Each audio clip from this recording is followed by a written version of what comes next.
तो आदाब, नमस्कार, गुड इवनिंग, सत श्री अकाल। एक बार फिर आप तमाम लोगों का स्वागत है। उम्मीद है पूरी क्राइम तक फैमिली अच्छी होगी, अपना और अपनों का ख्याल रख रही होगी। एक शहंशाह ने बनवा के हंसी ताजमहल, हम गरीबों की मोहब्बत का उड़ाया है मजाक।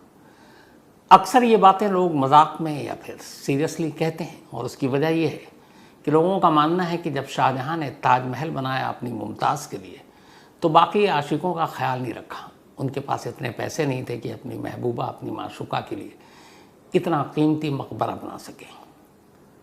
लेकिन क्या आप जानते हैं कि ताजमहल आगरा में ना होता, ये कहीं और होता। अगर सिर्फ 3 चीज़ें ना होती तो आगरा में ताजमहल नहीं होता, और ये ताज आगरा से कहीं दूर मध्य प्रदेश के एक इलाके बुरहानपुर में होता। वही बुरहानपुर जहाँ मुमताज़ महल की मौत हुई, वही बुरहानपुर जहाँ पहली बार 6 महीने तक मुमताज़ महल को दफना कर रखा गया, यानी पहली कब्र मुमताज़ महल की बुरहानपुर थी। मुमताज़ महल को कुल 3 बार दफनाया गया था, और जब तीसरी बार दफनाया गया तब उसका नाम पड़ा ताजमहल। आज इस ताजमहल की कहानी, मुमताज़ महल की कब्र की कहानी और ताजमहल से जुड़े उन तमाम किस्सों की कहानियाँ, जिसमें बहुत सारी बातें कही जाती हैं। जैसे एक कि जिन लोगों ने ताजमहल बनाया उन तमाम मज़दूरों के हाथ काट दिए गए। क्या सच्चाई है इसमें? मुमताज़ आसिफ खान की बेटी थी, और आसिफ खान जो थे वो नूरजहाँ के भाई थे, और नूरजहाँ जहांगीर की वाइफ थी। लाहौर में रहा करते थे, और एक तरह से शाहजहाँ की कज़न थी मुमताज़। मुमताज़ शाहजहाँ की तीसरी बीवी थी, और कहते हैं कि अपनी तमाम बीवियों में सबसे ज़्यादा शाहजहाँ मुमताज़ महल को ही पसंद करते थे और उन्हीं से प्यार करते थे।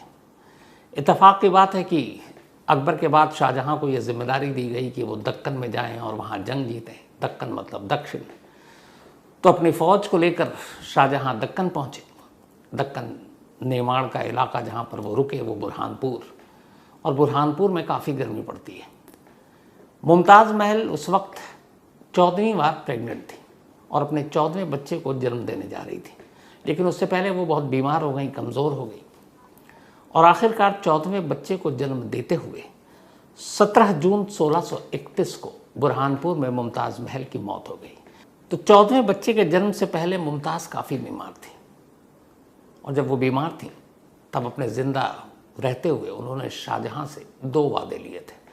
पहला ये कि मुमताज़ की मौत के बाद वो किसी और अपनी बीवी से या किसी और औरत से कोई संतान पैदा नहीं करेंगे, और दूसरी ये, मुमताज़ ने शाहजहाँ को बताया कि उन्होंने ख्वाब देखा, और उस ख्वाब में एक बहुत खूबसूरत बाग देखा, और मैं चाहती हूँ कि ऐसी किसी खूबसूरत जगह पर आप मेरा मकबरा बनाएं।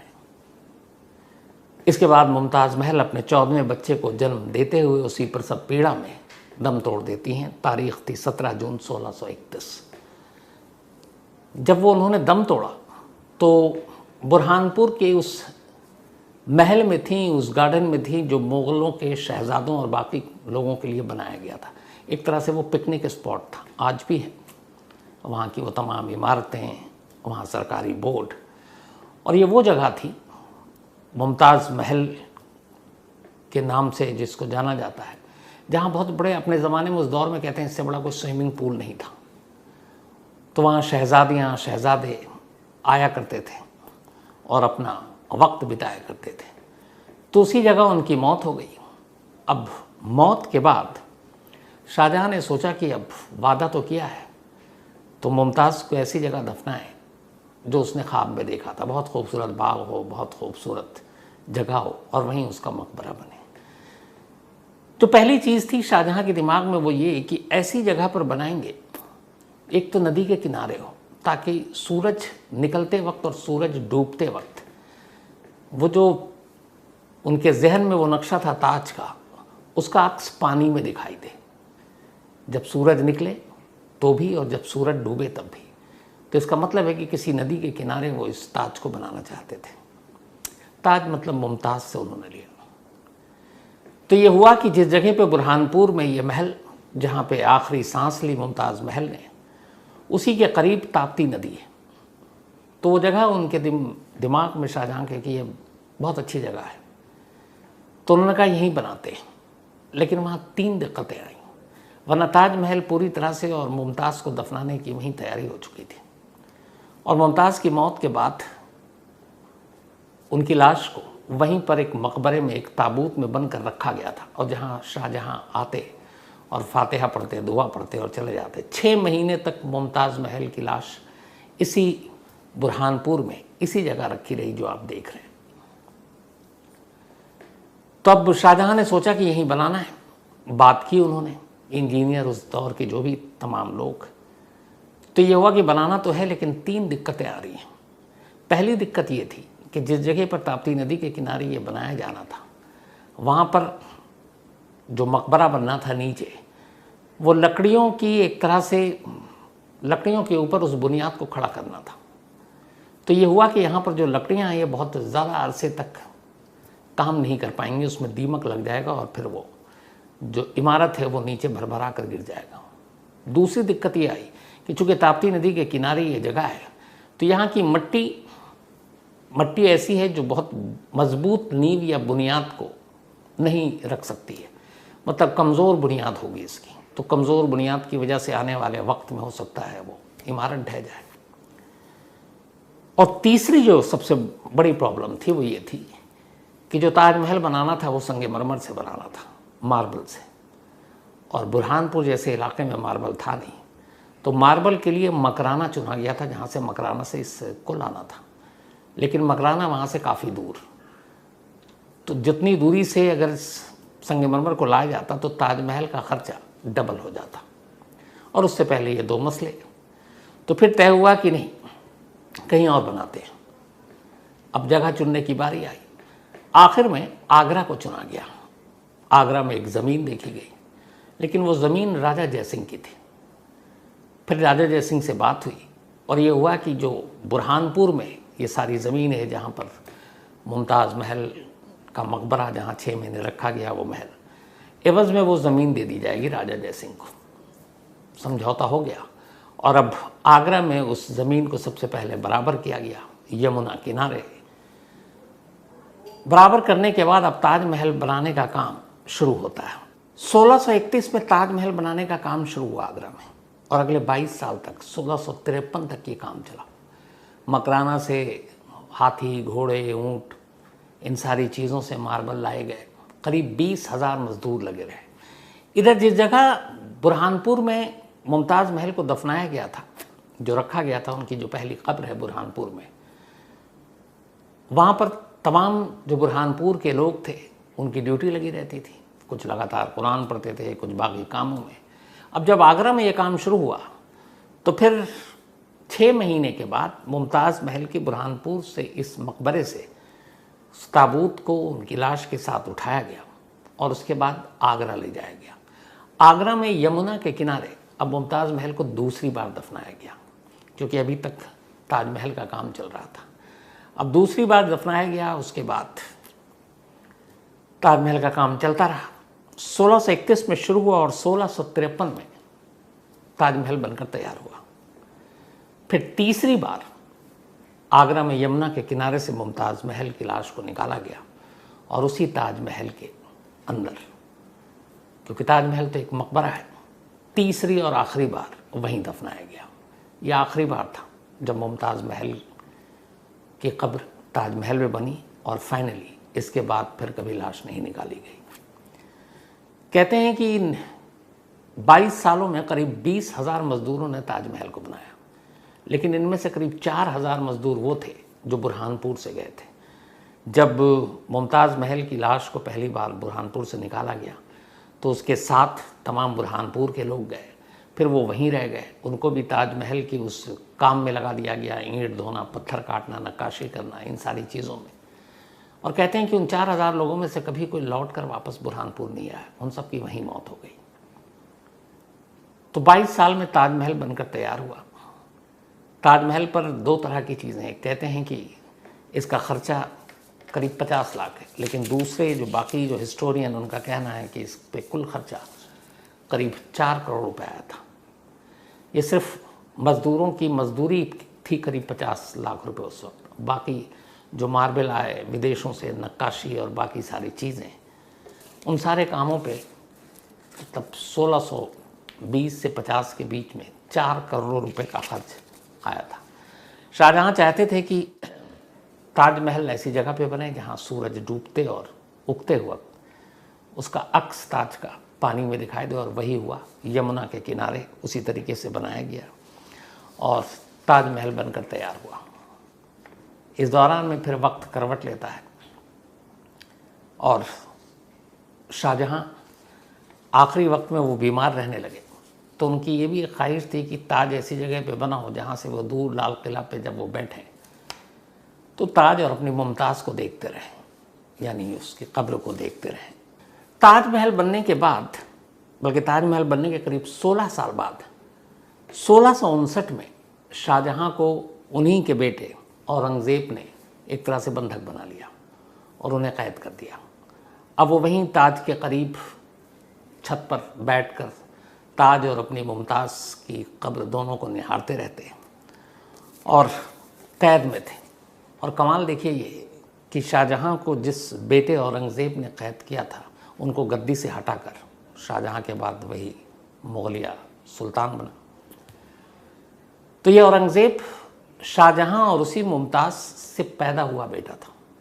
मतलब मुमताज़, शाहजहाँ की और भी बीवियाँ थीं, लेकिन जो 14वें बच्चे को जन्म देते हुए मुमताज़ की जब मौत हुई थी, उन सारे बच्चों में से एक बच्चा, एक बेटा औरंगज़ेब था, जिसने बाद में अपने बाप शाहजहाँ को कैद कर लिया।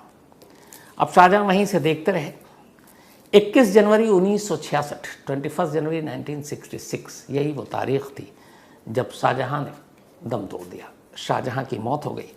उनकी बेटी, शाहजहाँ की बेटी जो थी आलम आरा, वो चाहती थी कि शाहजहाँ को दफनाने का काम पूरा एक राजकीय सम्मान के साथ किया जाए, लेकिन तब तक औरंगज़ेब तैयार नहीं था और आखिरकार फिर बड़ी खामोशी के साथ शाहजहाँ को उसी ताजमहल में उन्हीं की मुमताज़ के बराबर में दफना दिया गया।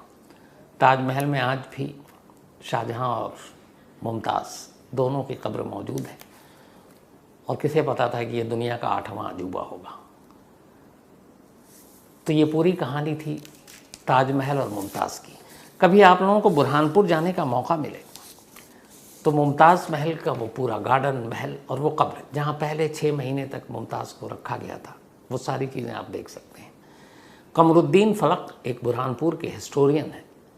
इत्तेफाक से जब मैं वहाँ पहुँचा था और ये सारी चीज़ें थी, पता थी, फिर उन्होंने जो बताया तो उसके बाद ये लगा कि शायद बुरहानपुर की तकदीर कुछ और होती। सोचिए अगर ताज आगरा में ना होकर बुरहानपुर में होता।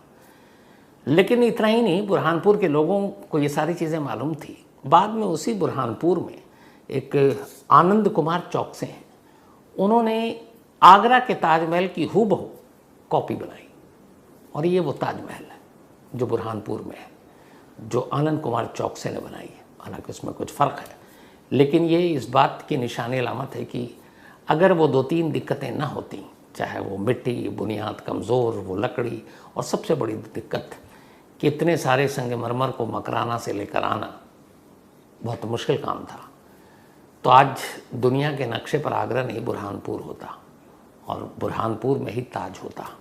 लेकिन वहाँ अब भी ये सारी निशानियाँ हैं। मुमताज़ का वो मकबरा है और बाकायदा उस पर जो अपनी आर्कियोलॉजिकल सर्वे ऑफ इंडिया उसका बोर्ड भी है। तो कभी मौका मिले तो बुरहानपुर में ये चीज़ ज़रूर देखिएगा। बुरहानपुर इंदौर से लगभग 200 किलोमीटर के पास है और दिल्ली से आप जाएंगे तो करीब 800-900 किलोमीटर की दूरी पर है। इस ताजमहल में इस शानदार नक्काशी 8वां अजूबा दुनिया के अलावा बहुत बेशकीमती पत्थर लगे हुए थे पूरे ताज के अंदर और वो बहुत ही कीमती थे।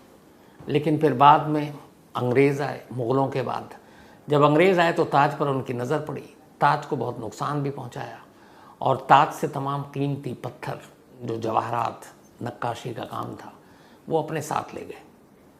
और एक दौर ये भी था कि ये ताज ख़तरे में था कि शायद अंग्रेज़ इसे पूरी तरह से बर्बाद कर दें, ढा दें। लेकिन फिर बाद में कुछ अच्छे अंग्रेज़ अफसर आए और कहते हैं कि जब उनकी नज़र ताज पर पड़ी, उनकी बीवियां वहाँ पहुँची और इस कहानी के बारे में पता चला शाहजहाँ और मुमताज़ की, तो उनका दिल पिघला। उन्होंने कहा नहीं, ये बड़ी कीमती निशानी है और एक धरोहर है, इसको सहेज कर रखना चाहिए। तो फिर बाद में अंग्रेज़ अफसरों ने, उन लोगों ने ताज की हिफाजत की और जो ताज को नुकसान पहुंचा था उसे भी ठीक किया। लेकिन वक्त वक्त पर ताज को ख़तरा मंडराता रहा था। इसी के बाद क्या हुआ कि 1965 में जब पाकिस्तान के साथ भारत की जंग हुई, तो एक ये था कि पाकिस्तान भारत पर हमला कर सकता है एयरफोर्स के ज़रिए और बहुत सारी ऐसी चीज़ें हैं जिनको नुकसान पहुंचा सकता है। तो उस वक्त ये आशंका जताई गई थी कि शायद पाकिस्तान ताजमहल पर भी बमबारी कर सकता है।